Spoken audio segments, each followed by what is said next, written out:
أشهد أن لا إله.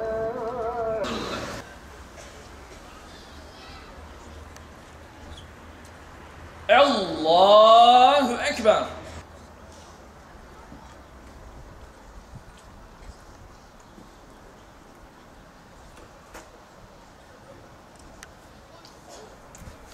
Emine bacımızı hayatındayken nasıl bilirdiniz? Allah rahmet eylesin. Nasıl bilirdiniz? Allah rahmet eylesin. Nasıl bilirdiniz? Allah rahmet eylesin. Varsa dünyevi, uhrevi haklarınızı helal eder misiniz? Helal olsun. Helal eder misiniz? Helal olsun. Helal eder misiniz? Helal olsun. İnşallah kendisinin de bizlerin üzerinde hakları varsa Mevlam affettirdiği kullarından olabilmeyi inşallah cümlemize nasip eylesin.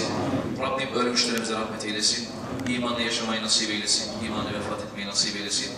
Bu vesileyle hastalarımız var, hastalarımıza şifalar nasip eylesin.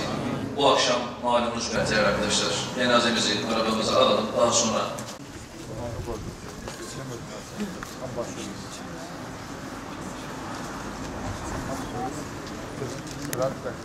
böyle topluyorsun. Biz de onlara götürüyoruz. Orada tu orada.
Hadi biz gidiyoruz hocam. Görüşürüz. Sonra görüşürüz.